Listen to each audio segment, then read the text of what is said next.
Astro India நண்பர்களுக்கு அன்பு வணக்கம். நான் உங்கள் அன்பு தோழன் பேசுகிறேன். நம்ம சேனலை இதுவரைக்கும் சப்ஸ்கிரைப் பண்ணாதவங்க பண்ணிக்கங்க. பக்கத்தில் இருக்கிற பெல் பட்டனை கிளிக் பண்ணிக்கிட்டா இந்த ஜோதிட தகவல்கள் அனைத்தும் உடனுக்குடன் வந்துவிடும். அன்பு நண்பர்களுக்கு இந்த நாள் இனிய நாளாக அமைய வாழ்த்துக்கள். இந்த ஜோதிட கலையில் சந்திரன் என்பவர் மனோகாரகன். எனவே அவர் நின்ற ராசி நட்சத்திரத்தை வைத்து பலன் சொல்வது இயற்கையானது. ஆனால் இந்த ஜோதிட சாஸ்திரத்தில் 12 ராசிகளில் மொத்தம் 27 நட்சத்திரங்களாக பிரிக்கப்பட்டுள்ளது. இது எல்லோருக்கும் தெரிந்த விஷயம்தான். ஆனால் இந்த 27 நட்சத்திரங்களில் ஒவ்வொரு நட்சத்திரமும் 4 பாதங்களாக பிரிக்கப்பட்டிருப்பதும், மொத்தம் உள்ள 360 டிகிரியில் ஒவ்வொரு ராசியும் 30 டிகிரி என்றும், ஒவ்வொரு நட்சத்திரமும் 13.3 டிகிரி என்றும், அதேமாதிரி ஒவ்வொரு நட்சத்திர பாதமும் சுமார் 3.3 டிகிரி என்றும் பிரிக்கப்பட்டிருக்கு. அதை நன்கு ஆராய்ந்து பார்ப்பவர்களுக்கு மட்டுமே தெரியும். இந்த 4 பாதங்களில் எந்த ஒரு பாதத்தில் உங்களுடைய சந்திரன் அமர்ந்துள்ளார் என்பதை ஆராய்ந்து பார்த்தால் உங்களுடைய குணாதிசயங்கள்லாம் 90% சரியாக இருக்கும். அதேமாரி 100% துல்லியமாக ஒருவரது குணத்தை அவரது ராசி அல்லது நட்சத்திர பாதம், லக்னம் இவற்றை மட்டும் கருத்தில் கொண்டு கூறிவிட முடியாது. அதற்கு அவருடைய லக்னத்திற்கு ஏதேனும் கிரகங்களின் பார்வை விழுகின்றதா, இல்லை லக்னாதிபதியுடன் கிரக சேர்க்கை ஏதேனும் உள்ளதா என்று அந்த லக்னத்திற்கு 4, 9, 10 ஆகிய இடங்களில் இந்த கிரகங்களின் தன்மை இவற்றை கொண்டு மட்டுமே 100% ஒருவருடைய குணாதிசயங்களை கணிக்க முடியும். அதனால் இந்த ஜாதகத்தை பார்த்து ராசி, நட்சத்திரம் மற்றும் லக்னம் இவற்றை வைத்து அவருடைய குணாதிசயங்களை கூறிவிட வேண்டாம். ஏன்னா ஒவ்வொரு நாளும் ஒருவரின் ஜாதகத்தில் சந்திரன் அமைந்த நட்சத்திரமும் அதனுடைய பாதமும் அதன் அடிப்படையில் அவர்களுடைய குணங்களை பற்றியும் துல்லியமாக பார்ப்போம். அதாவது இந்த ஜோதிட சாஸ்திரத்தில் மிக மிக முக்கியமானது நட்சத்திரம். அதுமாரி இந்த பஞ்சபூதங்களில் நட்சத்திரமும் ஒன்றாகும். அதாவது ஒருவர் எந்த ஒரு நட்சத்திரத்தில் பிறந்துள்ளாரோ அந்த நட்சத்திரம் எந்த ராசியில் விடுகிறதோ அதுவே அவரது ஜென்ம ராசியாகும். அதாவது ராசி மொத்தம் 12, மொத்த நட்சத்திரம் 27. இங்கு ஒவ்வொரு நட்சத்திரமும் 4 பாதங்களாக பிரிக்கப்பட்டு குறிக்கப்படுகிறது. சில குறிப்பிட்ட நட்சத்திரங்கள் முழுமையாக ஒரு ராசியை மட்டுமே குறிக்கும். அதாவது சில நட்சத்திரங்கள்லாம் 2 ராசியை குறிக்கும். அதாவது சில நட்சத்திரங்கள் 2 ராஜ்யங்களை ஆள்வதாக கணக்கிடப்பட்டுள்ளது. உதாரணமாக ஒருவர் அஸ்வினி நட்சத்திரத்தில் பிறந்ததாக வைத்துக்கொண்டால் அவரது ராசி மேஷமாகும். ஏனென்றால் மேஷ ராசியில் அஸ்வினி நட்சத்திரத்தின் 4 பாதங்களும் முழுமையாக அமைந்துள்ளது. அதனால் அவர் அஸ்வினி நட்சத்திரம் என்றால் எப்பொழுதுமே அவர் மேஷராசிக்காரர் என்றுதான் அர்த்தம். அதே சமயம் ஒருவர் கார்த்திகை நட்சத்திரத்தில் பிறந்ததாக வைத்துக்கொண்டால் கார்த்திகை நட்சத்திரத்தின் 1ஆம் பாதம் மேஷராசியாகும். அதுமாரி 2, 3, 4 பாதங்கள் ரிஷபராசியில் அடங்கியுள்ளது. இங்கு அவர் கார்த்திகை நட்சத்திரத்தின் எந்த பாதத்தில் பிறந்தாரோ அதை முதலில் பார்க்க வேண்டும். இதை அவர் பிறந்த ஊர், பிறந்த நாடு, பிறந்த நேரம் இவற்றின் அடிப்படையில் அந்தந்த ஊரின் சூரிய உதயத்தை வைத்தும் அன்றைய பஞ்சாங்கத்தை பார்த்தும் சந்திரனின் நிலையை வைத்து அவர் எந்த ஒரு பாதத்தில் பிறந்தார் என்று முடிவு செய்ய முடியும். அதனால் அவர் கார்த்திகை நட்சத்திரம் 1ஆம் பாதம் என்றால் மேஷ ராசியும், அது இல்லாமல் கார்த்திகை நட்சத்திரத்தில் 2, 3, 4 பாதங்கள் என்றால் ரிஷபராசியும் குறிக்கும். அதனால் அவர் எந்த நட்சத்திர பாதத்தை வைத்து அவர் எந்த ராசியில் பிறந்தார் என்று தெரிந்து கொள்ள முடியும். இப்போ உதாரணமாக ஒருவர் கோவிலுக்கு போய் அர்ச்சகரிடம் தன்னுடைய கோத்தாரம் மற்றும் தன்னுடைய ஜென்ம நட்சத்திரம் இவற்றை குறிப்பிட்டு அர்ச்சனை செய்ய சொல்ல போகிறாருன்னு வச்சுங்களேன். அவர் தன்னுடைய பெயரை குறிப்பிட்டு மிருகசீரிஷ நட்சத்திரம் என்று சொன்னால் போதாது. அவர் எந்த ஒரு ராசி என்று குறிப்பிட வேண்டும். காரணம், மிருகசீரிஷ நட்சத்திரத்தின் 1, 2 பாதங்கள்லாம் ரிஷபராசியிலும், 3, 4 பாதங்கள்லாம் மிதுன ராசியிலும் அடங்கியுள்ளது. அதனால் 3, 4 பாதங்கள் என்றால் மிதுன ராசி என்று தெளிவாக தன் ராசியை தெரிந்து சொல்ல வேண்டும். இல்லை என்றால் தவறான ராசிக்கு அர்ச்சனை நடக்கும். இப்போ ஒருவர் உத்திராட நட்சத்திரத்தில் பிறந்ததாக வைத்துக்கொண்டால் உத்திராட நட்சத்திரத்தின் 1ஆம் பாதம் தனுசு ராசியிலும், 2, 3, 4 பாதங்கள் மகர ராசியிலும் அடங்கியுள்ளது. எனவே எல்லோரும் தங்களது நட்சத்திரம் எத்தனையாவது பாதம், அது எந்த ராசியை குறிக்கிறது என்று அவசியம் தெரிந்து கொள்ள வேண்டும். அப்பொழுதுதான் கோவிலில் அர்ச்சனை செய்ய, திருமண பொருத்தம் பார்க்க, யாகம் முதலிய பூஜை காரியங்களுக்கெல்லாம் உபயோகமாக இருக்கும். இங்கே 27 நட்சத்திரங்களும் அவற்றின் பாதங்கள் எந்தெந்த ராசியில் அடங்கியுள்ளன என்ற விவரம்லாம் தெரிஞ்சுக்கலாம். அடுத்ததாக நாம் எந்த நட்சத்திரத்தில் பிறந்திருந்தாலும் அந்த நட்சத்திரம் ஆகாயத்தில் என்ன வடிவத்தில் உள்ளது என்றும், எத்தனை நட்சத்திர தொகுப்பு என்று கணக்கிட்டு அவற்றையும் எண்ணாக நமது முன்னோர்கள் தொகுத்து கொடுத்துள்ளார்கள். அதாவது வானில் எத்தனையோ கோடிக்கணக்கான நட்சத்திரங்கள் இருந்தாலும் நம் முன்னோர்கள் ஒரு குறிப்பிட்ட எண்ணிக்கையை கொண்ட இந்த நட்சத்திரங்களின் கூட்டத்தையே ஒரு நட்சத்திரமாக பாவித்து அவற்றின் உருவம் இப்படி இருக்கலாம் அப்படி இருக்கலாம் என்று நமக்கு சுட்டி உள்ளார்கள். இந்த கூட்டு எண் சில நூல்களுக்கு இடையே சிறு சிறு வித்தியாசம் இருந்தாலும் இங்கு மூல நூல்கள்லாம் நன்கு ஆராய்ந்து நட்சத்திரங்களின் உருவம் எண் இவற்றையெல்லாம் தெரிஞ்சுக்கலாம். அடுத்து நட்சத்திரத்தில் பிறந்தவர்களின் பொது பலனும் ஒவ்வொரு பாதத்தில் பிறந்தவர்களின் சிறப்பு பலனும் கால தேசத்திற்கு தக்கவாறு குறிக்கப்படுகிறது. அதாவது புராணத்தில் இந்த நட்சத்திரங்கள் எல்லாம் பூலோகத்தில் பிறந்து நல்லது செய்து நல்ல புண்ணிய ஆத்மாக்களே நட்சத்திரங்களாக அவர்கள் பிரகாசிக்கிறார்கள். இருந்தாலும் புண்ணிய ஆத்மாக்கள் என்று அழைக்கப்படுகிறது. இந்த ரோகிணி நட்சத்திரத்தினுடைய பலன்களை பற்றி பார்ப்போம். அதாவது பிரம்மன் உதித்த நட்சத்திரம் இந்த நட்சத்திரமாகும். இந்த நட்சத்திரத்தின் அதிபதி சுக்கிரன் ஆவார். இதில் பிறந்தவர்கள்லாம் நல்ல அறிவும் ஆற்றலும் உடையவர்கள், எப்பொழுதும் சிரித்து கொண்டு சிந்தித்து கொண்டு இருப்பவர்கள், உண்மையை மட்டுமே பேசும் இவர்கள் பொய் பேச பயப்படுவார்கள். அதாவது நல்ல நேர்மையான உள்ளமும் உயர்ந்த சிந்தனையும் உடைய இவர்கள் தெய்வத்திற்கும் மனசாட்சிக்கும் கட்டுப்பட்டவர். அதாவது தேர் வடிவில் அமைந்த 5 நட்சத்திரங்களின் கூட்டம் இது. அதாவது ரிஷபராசியில் சேரும் நட்சத்திரம். பகவான் ஸ்ரீகிருஷ்ணன் இந்த நட்சத்திரத்தில் தான் அவதரித்தார். இது ஒரு சிரேஷ்டமான நட்சத்திரம். இதன் ராசிநாதன் சுக்கிரன், நட்சத்திராதிபதி சந்திரன். இதனுடைய பொதுவான குணங்களை பற்றி பார்த்தோம்னா, இந்த நட்சத்திரத்தில் பிறந்தவர்கள்லாம் சுதந்திரமானவர்கள், சுயமாக சிந்தித்து முடிவெடுப்பவர்கள், பாசம் உள்ளவர்கள், நேர்மையானவர்கள், சௌகரியம் சௌபாக்கியம் இரண்டிலும் ஆசை உள்ளவர்கள், தலைமை தாங்கும் திறமை, கோபதாபம் உள்ளவர்கள், பொதுவாக நல்லவர்கள், பிறர் நலம் விரும்புவர்கள், மற்றவர்களை சார்ந்து வாழ்பவர்கள். இவையெல்லாம் இந்த ரோகிணி நட்சத்திரத்தின் பொதுவான குணங்களாகும். அதாவது இந்த ரோகிணி நட்சத்திரத்தின் சிறப்பு இயல்புகள்லாம் பிரம்ம தேவரால் நிர்வகிக்கப்பட்டு நிலவின் கோள் செல்வாக்கால் ரோகிணி நட்சத்திரம் வழிநடத்தப்படுகிறது. இந்த ரோகிணி நட்சத்திரம் உயிர்த்தன்மை, இயற்கை, வளர்ச்சியின் உயிர்களின் பெருக்கம் ஆகியவை இந்த குணாம்சங்களை வெளிப்படுத்துகிறது. இந்த ரோகிணி நட்சத்திரத்தின் தொடர்புடைய சிவப்பு தன்மை அதீத உற்சாகம் மற்றும் உற்சாகத்தின் பொதுவான தன்மையை வெளிப்படுத்துகிறது. இந்த ரோகிணி நட்சத்திரத்தின் ஆதிக்கத்தில் பிறந்தவர்கள்லாம் வெளிப்படையான அமைதி மற்றும் வெண்மையான போக்கு கொண்டவர்கள், ஆளுமைகளை கொண்டவர்களாகவும் இருக்கிறார்கள். இந்த ரோகிணி நட்சத்திரக்காரர்களுக்கு கவர்ச்சிகரமான முகம் மற்றும் இதர உடல் ரீதியான அம்சங்கள்லாம் இருக்கும்.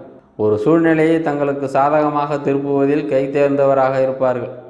அதேமாரி வார்த்தைகளை விட செயல்களின் மூலமாக பல விஷயங்களை தெரியப்படுத்துபவர்களாகவும் இருப்பார்கள். இந்த ரோகிணி நட்சத்திரக்காரர்கள்லாம் சிறந்த கற்பனை வளமும் படைப்பாற்றல் திறனும் இருக்கும். அதே நேரம் அதீத சிந்தனை மற்றும் மனசஞ்சலங்கள் காரணமாக அமைதியற்ற நிலையும் ஏற்பட்டு தவிப்பார்கள். பல சமயங்களில் தங்களின் கற்பனை உலகத்தில் சஞ்சரித்து மனக்கோட்டை கட்டிக்கொண்டே இருப்பார்கள். இந்த ரோகிணி நட்சத்திரக்காரர்களின் அழகு மற்றும் அலங்கார ஆடம்பர வாழ்க்கை பிறரை பொறாமைப்பட வைக்கும். இந்த நட்சத்திரத்தில் பிறந்தவர்கள்லாம் பல பேர் கடினமாக உழைக்கும் குணம் கொண்டவர்கள். தங்களின் சிறந்த படைப்பாற்றல் மற்றும் புத்திசாலித்தனத்தால் வாழ்வில் உயர்ந்த நிலைகளை அடைவார்கள். அதாவது எத்தகைய தவறுகளையும் பொறுத்து கொள்ளும் சகிப்புத்தன்மை இந்த ரோகிணி நட்சத்திரக்காரர்களுக்கு அதிகம். அதே போல் தனக்கு பிறர் எவ்வளவு தீமைகள் செய்தாலும் அவர்களை பழிவாங்கும் எண்ணம் இல்லாமல் அவர்களுக்கு மீண்டும் உதவக்கூடிய மனம் கொண்டவர்களாக இந்த ரோகிணி நட்சத்திரக்காரர்கள் இருப்பார்கள். அதுபோல் இந்த நட்சத்திரத்தின் அதிபதியாக சந்திர பகவான் இருப்பதனால வெகு சுலபத்தில் பிறர் செய்த தவறுகளை மன்னித்து மறப்பார்கள். அதேமாரி மனதில் எத்தகைய வஞ்சகத்தையும் வைத்து கொள்ள மாட்டார்கள். இந்த நட்சத்திரத்தில் பிறந்தவர்கள்லாம் அமைதியான வாழ்க்கை வாழ்வதையே அதிகம் விரும்புபவர்கள். பிறரை மிரட்டும் தோணியில் ஒருபோதும் பேச மாட்டார்கள். எப்போதும் நேர்மையாக இருப்பதை விரும்புவார்கள். பேச்சில் ஒரு ஒளிவு மறைவு என்பதே இருக்காது. கொடுத்த வாக்கை காப்பாற்றுபவர்களாகவும் அளவற்ற செல்வம் கொண்ட வாழ்க்கையையும் வாழ்வார்கள். இவர்களின் சில பேர் கவிதை, கட்டுரை, கதை, நாடகம் ஆகியவற்றை எழுதுவார்கள். அதுமாரி ஜன வசீகரம் நிறைந்த இந்த நட்சத்திரம் என்பதனால திரைத்துறையில் பெரிய கலைஞர்களாக இருப்பார்கள். அதுமாரி பள்ளி, கல்லூரி, கலை போட்டிகளில் கலந்து கொண்டு பரிசு, பாராட்டெல்லாம் பெறுவார்கள். எந்த ஒரு விஷயத்திலும் விட்டு கொடுக்கும் மனப்பான்மை இந்த ரோகிணி நட்சத்திரக்காரர்களுக்கு அதிகம் இருக்கும். அதிலும் குறிப்பாக இந்த ரோகிணி நட்சத்திரத்தில் பிறந்த ஆண்கள்லாம் தன் வாழ்க்கை துணையிடம் அனைத்து விஷயங்களிலும் விட்டு கொடுத்து செல்பவர்களாக இருப்பார்கள். இந்த ரோகிணி நட்சத்திரத்தில் பிறந்தவர்கள்லாம் திறமையான சிற்பிகளாகவும் நடனம் மற்றும் இசைக்கலைஞர்கள், படைப்பாற்றல் இயக்குநர்களாக மாறிவிடுவார்கள். அதுமாரி புகைப்படம் எடுத்தல், திரைப்பட எடிட்டிங் ஆகிய தொழில்களிலும் சிறந்து விளங்குவார்கள். மேலும் விவசாயம், சுற்றுச்சூழல் தொடர்பான தொழில்களில் ஈடுபட்டு இந்த சமுதாயத்தில் மிக பெரும் தாக்கத்தை ஏற்படுத்துவார்கள். விளம்பரத்துறை, கதை எழுதுதல், மார்க்கெட்டிங் மற்றும் நகை வடிவமைத்தல் உட்பட எல்லா தொழில்களிலும் மிகப்பெரிய உச்சங்களை தொடுவார்கள். இந்த ரோகிணி நட்சத்திரத்தில் பிறந்தவர்கள்லாம் அனைத்து வகையான புத்தகங்களை படிப்பதிலும் ஆர்வத்துடன் இருப்பார்கள். அதுமாரி சுத்தத்திற்கு முதலிடம் கொடுப்பார்கள். எந்த ஒரு நேரத்திலும் சுத்தமாக இருக்க வேண்டும் என்ற எதிர்பார்ப்புடன் உங்களது செயல்களை அமைத்து கொள்வார்கள். மற்றவர்களிடம் நயமான முறையில் பேசி சிக்கலான சமயங்களிலும் திறமையாக சமாளித்து விடுவீர்கள். அனைத்து காரியங்களிலும் திட்டமிட்டே செயல்படுத்துவீர்கள். உங்களது அனைத்து செயல்களும் எதிர்காலத்தை முக்கிய குறிக்கோளுடன் கொண்டதாக இருக்கும். அதாவது திறமையாக மற்றவர்களிடம் வேலை வாங்குவதில் கொஞ்சம் சாமர்த்தியராய் இருப்பீர்கள். தண்ணீர் அதிகம் குடிப்பதில் விருப்பமுடையவர். சொன்ன சொல் கேட்பவர். பண்டிதனும் அரசனும் ஆவார். அதேமாரி அன்னதானம் செய்பவர். இரும்பு வியாபாரி, நெய், பால் இவற்றின் விருப்பம் உடையவர். 2 கண்களும் பருத்து நெற்றி சுருங்கி இருப்பவர். அதுமாரி வஞ்சகம் பேசாதவர்கள். வலுத்த உள்ளங்கால் உடையவர்கள். திடமான நடையுடையவர். கற்றறிந்தவர்களுடன் நட்பை விரும்புபவர்களாக இருப்பார்கள். பார்ப்பதற்கு கம்பீரமான தோற்றம் கொண்ட இவர்கள்லாம் ஊர் சுற்றும் இயல்பை பெற்றிருப்பார்கள். அதாவது ஆசார அனுஷ்டானங்களில் மிகுந்த நம்பிக்கை உண்டு. இசை, நாட்டியம் போன்ற கலைகளில் ஈடுபாடு இருக்கும். மக்கள் செல்வாக்கு சிறப்பாக இருக்கும். அதாவது மூலவரான கிருஷ்ணர் பத்திர விமானத்தின் கீழ் அருள்பாலிக்கிறார். அதேபோல பெருமையும் புகழையும் தேடிக்கொள்ளும் சந்திரனின் ஆதிக்கம் பெற்ற உங்கள் நட்சத்திராதிபதி சந்திரன் உச்சராசி வீடான சந்திரனின் நட்சத்திரத்தால் பிறந்த நீங்கள்லாம் ஆசைகள் அதிகம் கொண்டவர்கள். பெண்கள் மீது அதிகம் விருப்பம் கொள்வீர்கள். நட்பு வட்டாரங்கள் எல்லாம் எப்பொழுதும் உங்களை புகழ்ந்து பேச வேண்டும் என்று நினைப்பீர்கள். அதுமாரி சொன்ன சொல்லில் தவற மாட்டீர்கள். நல்ல குணங்கள் நிறைய இருந்தாலும் பிறர் பேச்சால் மனதளவில் வேதனைப்படுவீர்கள். உங்கள் நட்சத்திர கிரகம் சந்திரன் வேகமாக செல்வதை போல உங்கள் செயலும் நடையும் வேகமாக இருக்கும். 10 நாளில் நடக்க வேண்டிய காரியங்களை 2 நாளில் முடித்து விடுவீர்கள். இந்த விருச்சகத்தில் இருந்து ரிஷபத்தை நோக்கி அரோகதியில் சந்திரன் வரும்போது உங்கள் மனது கொஞ்சம் தெளிவாக இருக்கும். எல்லா செயலும் வெற்றி பெறும். நீதி நேர்மையாக செயல்படுவீர்கள். இந்த ரிஷபத்தில் இருந்து விருச்சகத்தை நோக்கி போகும்போது தான் வார்த்தைகளை கொடுத்து மாட்டிக்கொள்வீர்கள். அதேமாரி பாரம்பரியம் மிக்க குடும்பத்தில் பிறந்து 15 வயதுக்கு மேல் வரும் ராகு மகா திசையில் என்ஜினியரிங், தொழில்நுட்ப கல்விகளில் தேர்ச்சி அடைந்து வெளிநாட்டு தொடர்பு, உத்தியோக வாய்ப்பை பெறுவீர்கள். அதேமாரி ராகு மேஷம், ரிஷபம், கடகம், கன்னி, மகரம் வீடுகளில் இருந்தால் உள்நாட்டிலேயே நல்ல உத்தியோகம் கிடைக்கும். அதேமாரி சந்திரன் 3, 6, 9, 11 இருப்பது நல்லது. 8ஆம் இடத்தில் இருந்தால் மனக்குழப்பம் அதிகமாக இருக்கும். அதாவது சந்திரன், ராகு, கேது, சனி சம்பந்தம் பெறுவது தாயாதி வர்க்கத்தில் பெண் சாபம், உடன் பிறந்த சகோதரிகள் வகையில் பிரச்சனைகளை கொடுக்கும். இந்த பாதகாதிபதி தொடர்பு சாரம் பெற்றால் மனநிலை பாதிப்புகள்லாம் இருக்கும். இந்த நட்சத்திரத்தில் பிறந்தால் தாய்மாமன் குடும்பத்திற்கு ஆகாது என்று ஒரு தவறான கருத்து உள்ளது. அதற்கு ஆதாரம் எந்த ஒரு நூலிலும் இல்லை. இந்த ரோகிணிக்கு உண்டான கோவில் காஞ்சிபுரம் காமாட்சி அம்மன் கோவில் அருகே உள்ள ஸ்ரீ பாண்டவ தூத ஸ்ரீ கிருஷ்ண பெருமாள் கோவில். நீங்கள் இந்த நட்சத்திரத்தில் பிறந்தவர் ஆதலால் நீங்கள் மதத்தில் ஈடுபாடு கொண்டிருப்பீர்கள். உங்களுக்கு விவசாயம் மூலமாக தான் முக்கியமாக வருமானம் கிடைக்கும். நீங்கள் நல்ல அழகிய தோற்றமுடையவராகவும் புத்திசாலியாகவும் புரியாத புதிர்களுக்கு விடை கண்டுபிடிப்பதில் மிகுந்த சாமர்த்தியசாலியாகவும் விளங்குவீர்கள். அதேபோல இவர்கள் பெரும்பாலும் மத நம்பிக்கைகளில் பின்தங்கியவராக இருப்பார்கள். மற்றவர்களை பற்றி குறை கூற இவர்கள் கொஞ்சம் கூட தயங்க மாட்டார்கள். இதுவே அவர்களை மற்றவர்களுக்கு பிடிக்காமல் போக முக்கிய காரணமாகும். தன்னிடம் இருக்கும் செல்வத்தை பிறரிடம் காண்பிப்பதில் இவர்களுக்கு அலாதி ஆர்வம் உண்டு. அதேமாரி இந்த ரோகிணி நட்சத்திரம் 1ஆம் பாதத்தில் பிறந்தவர்கள்லாம் பயந்த சுபாவம் உடைய இவர்கள் சற்று முன் கோபக்காரர்கள். பிறருடைய துன்பத்தில் மகிழ்ச்சி காண்பவர், கொடூரமாக நடந்து கொள்ளும் தன்மை உடையவர், எப்பொழுதும் ஏதாவது வியாதியால் வருந்துபவர்கள், காம இச்சை அதிகம் உடையவர்கள். அதாவது தாய் மாமனால் நன்மை அடைவார்கள். அதாவது இந்த ரோகிணி நட்சத்திரத்தின் முதல் பாதத்தில் பிறந்தவர்கள்லாம் மேஷராசிக்குரிய செவ்வாய் பகவானின் ஆளுகைக்கு உட்பட்டவர்களாக இருக்கிறார்கள். அதாவது சந்திரன், செவ்வாய் இந்த இரு கிரகங்களும் எதிரெதிர்த்தன்மை கொண்டவை என்பதனால் பெரும்பாலான நேரங்களில் மதில் மேல் ஏறிய பூனை போன்ற நிலையில் இருப்பார்கள். அதுமாரி சுகபோகங்களை அனுபவிக்க வேண்டும் என்கிற பேராவெல்லாம் இருந்துகிட்டே இருக்கும். இந்த பாதத்தில் பிறந்தவர்கள்லாம் கொடை உள்ளம் கொண்டவர்களாக இருப்பார்கள். அதே நேரம் தேவையற்ற பொருட்களை வாங்கி பணத்தை வீணடிக்கவும் செய்வார்கள். இவர்களின் மனதில் எப்பொழுதும் ஒரு போராட்டம் இருந்துக்கிட்டே இருக்கும். பூர்வீக சொத்துக்களை அனுபவிக்கும் யோகம் இந்த பாதத்தில் பிறந்தவர்களுக்கெல்லாம் அதிகம் உண்டு. இவர்களுக்கு காவல்துறை, இராணுவம் போன்ற துறையில் விருப்பம் இருக்கும். அதுமாரி இந்த ரோகிணி முதல் பாதத்தில் பிறந்தவரெல்லாம் பொருள் உள்ளவர், அழகுள்ளவர், அலைச்சல் படுபவர்கள், அந்நியருக்கு துன்பம் தருபவர்கள், பொறுமையற்றவர், ரோசமுடையவர். அதுமாரி இந்த ரோகிணி நட்சத்திரம் 2ஆம் பாதத்தில் பிறந்தவர்கள்லாம் மனதை கட்டுப்படுத்தி வாழும் தன்மை உடைய இவர்கள்லாம் நல்ல உள்ளமும் உண்மையை பேசும் தன்மை உடையவர்கள், நிதானமாக யோசித்து செயல்படுவதில் விருப்பமுடையவர்கள், நீர் சம்பந்தமான வியாதிகளால் அவதிப்படுவார்கள். அதுமாரி வியாபாரம் செய்வதில் ஆர்வம் உள்ளவர்கள். இந்த ரோகிணி நட்சத்திரத்தின் 2ஆம் பாதத்தில் பிறந்தவர்கள்லாம் ரிஷபராசியின் அதிபதியான சுக்கிர பகவானின் ஆதிக்கத்திற்குட்பட்டவர்களாக இருப்பதாலும் இந்த ரோகிணி நட்சத்திரத்தின் அதிபதியான சந்திரன் சுக்கிரனுக்குரிய ரிஷபராசியில் உச்சமடைகிறார். இருந்தாலும் இந்த பாதத்தில் பிறந்தவர்களுக்கெல்லாம் வாழ்வில் செல்வ வளத்திற்கு என்றுமே குறைவு இருக்காது. அதுமாரி புதிய ஆடை, ஆபரணங்கள், சொகுசு வாகனம், வசதியான வீடு போன்றவையெல்லாம் சின்ன வயதிலேயே இவங்கெல்லாம் அனுபவிப்பார்கள். எந்த ஒரு விஷயத்தையும் கலை ஆர்வத்தோடு ரசித்து செய்யக்கூடியவர்களாகவும் இருப்பார்கள். பிறரை கவரக்கூடிய அழகிய முகத்தோற்றமும் கவர்ச்சியான உடல்வாகு கொண்டவர்களாக இருப்பார்கள். அதாவது எப்பொழுதுமே சந்தோஷமாக இருந்தாலும் நெருக்கடியான சமயங்களில் வீரவேஷத்தோடு செயல்படக்கூடியவர்களாக இருப்பார்கள். சுகபோகங்களை அனுபவிக்க வேண்டும் என்கிற ஆசை அதிகம் இருக்கும். அதுமாரி தர்ம சிந்தனை, இரக்க குணம், பொது நலத்தில் ஈடுபாடு இந்த பாதத்தில் பிறந்தவர்களிடம் அதிகம் இருக்கும். அதேமாரி எதையும் எளிதில் விரும்புவார்கள். விரும்பியது கிடைக்காவிட்டால் பெரும் துன்பம் அடைவார்கள். இந்த ரோகிணி 2ஆம் பாதத்தில் பிறந்தவர்கள்லாம் கருணை உடையவர், சாந்த குணம் உடையவர், ஆசாரம் உள்ளவர், உண்மை பேசுபவர், விரும்பிய பெண்ணை மணப்பார், வாய் சாதுரியம் உள்ளவர், ஆசை உள்ளவர். அதேமாரி இந்த ரோகிணி நட்சத்திரம் 3ஆம் பாதத்தில் பிறந்தவர்கள்லாம் நல்ல கணித அறிவும் ஆற்றலும் உள்ள இவர்கள் வாக்கு சுத்தம் உள்ளவர்கள். அதுபோல் எப்பொழுதும் மற்றவர்களின் பேச்சுக்கு மதிப்பு கொடுக்கும் இவர்கள் சற்று கஷ்ட ஜீவனம் நடத்துவார்கள். அதுமாரி உஷ்ணம் சம்பந்தமான வேதிகளால் அவதிப்படுவார்கள். தாயாரின் மேல் பற்று உள்ளவர்கள். ரோகிணி நட்சத்திரத்தின் 3ஆவது பாதத்தின் மீது இந்த மிதுன ராசிக்கு அதிபதியான புதன் பகவான் ஆதிக்கம் செலுத்துகிறார். அதனால் இந்த பாதத்தில் பிறந்த ரோகிணி நட்சத்திரக்காரர்கள் இயற்கையிலேயே சிறந்த சிந்தனைத்திறன் மற்றும் புத்திசாலித்தனம் மிக்கவர்களாக இருப்பார்கள். அதுமாரி கல்வியில் சிறந்து விளங்குபவர்கள். கணிதம், அறிவியல் போன்ற துறைகளில் மிக பெரும் சாதனைகள் செய்வார்கள்.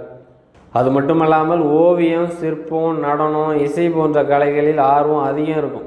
ஒரு சில பேர்லாம் இந்த கலைகளில் நிபுணத்துவம் பெற்று அதன் மூலம் பெரும் புகழும் பொருளும் ஈட்டுவார்கள். இந்த பாதத்தில் பிறந்தவர்கள் நடுத்தர வயதிற்குள்ளாகவே மிக பெரும் செல்வந்தர்களாக மிளிர்வார்கள். இந்த ரோகிணி 3ஆம் பாதத்தில் பிறந்தவர்கள்லாம் கணித வித்தையில் வல்லவர், சங்கீத ஞானம் உடையவர், மந்திரங்கள் அறிந்தவர், சுக பகவான், பஞ்சகாவியங்கள் அறியாதவர். அதேமாரி இந்த ரோகிணி நட்சத்திரம் 4ஆம் பாதத்தில் பிறந்தவர்கள்லாம் வாழ்க்கையில் திருப்தி இல்லாத இவர்கள் மற்றவர்களின் பொருள்களை அடைவதில் ஆர்வம் உடையவர்களாக இருப்பார்கள். அதுமாரி ஏழைகளுக்கு உதவும் மனம் படைத்த இவர்கள் பெண்கள் விஷயத்தில் சற்று சலனம் உள்ளவர்கள். நல்ல தத்துவ ஞானம் உடையவர்கள், தந்தையார் மேலே பற்றுள்ளவர்கள். இந்த ரோகிணி நட்சத்திரத்தின் 4ஆவது பாதம் இந்த நட்சத்திரத்தின் அதிபதியான சந்திர பகவானின் ஆதிக்கத்திற்குட்பட்டதாக இருக்கிறது. எனவே இந்த பாதத்தில் பிறந்தவர்கள்லாம் சிறந்த கற்பனை வளமும் திடமான மனோபலம் கொண்டவர்களாக இருப்பார்கள். உணர்ச்சி வசப்படக்கூடியவர்கள். மனம் விரும்புவதை அடைவது இவர்கள் நோக்கமாக இருக்கும். நல்லவர்கள், பிறர் நலம் கருதுபவர்கள், குடும்ப பற்றுள்ளவர்கள், அதுமாரி ஆசாபாசம் மிக்கவர்கள், பொறுமையாக இருந்து எதையும் சாதிக்க விரும்புபவர்கள், எதிர்பாலினத்திடம் காதலில் ஈடுபடுபவர்களாகவும் பிற உயிர்களின் மீது மிகுந்த அன்பு செலுத்துபவர்களாகவும் இருப்பார்கள். அதுமாரி ஆன்மீகத்தில் ஈடுபாடு அதிகம் இருக்கும். அரிசி, மருந்து, மீன் ஆகியவற்றின் தொடர்புடைய வியாபாரங்களில் மிகுதியான செல்வம் ஈட்டுவார்கள். ஒரு சில பேர்லாம் அரசியல் துறையில் ஈடுபட்டு மிக பெரும் பதவிகளை அடைவார்கள். பயணங்களில் அதிக விருப்பம் உள்ளவர்கள், வெளிநாடுகளுக்கு சென்று புகழும் பொருளும் ஈடுபடுபவர்களாக இருப்பார்கள். இந்த ரோகிணி நட்சத்திரம் 4ஆம் பாதத்தில் பிறந்தவர்கள்லாம் உண்மை பேசுபவர், அந்நியரின் சொத்தை விரும்புபவர். அதுமாரி இந்த ரோகிணி நட்சத்திர பரிகாரங்களை பற்றி பார்த்தோம்னா, இந்த ரோகிணி நட்சத்திரத்தில் பிறந்தவர்கள்லாம் தங்கள் வாழ்வில் எப்பொழுதும் சிறப்பான பலன்களை பெறுவதற்கு திங்கட்கிழமைகளில் சிவன் கோவிலுக்கு சென்று சிவலிங்கத்திற்கு பாலாபிஷேகம் செய்து வழிபடுவது உங்களின் வாழ்வில் சிறந்த பலன்களை உண்டாக்கும்.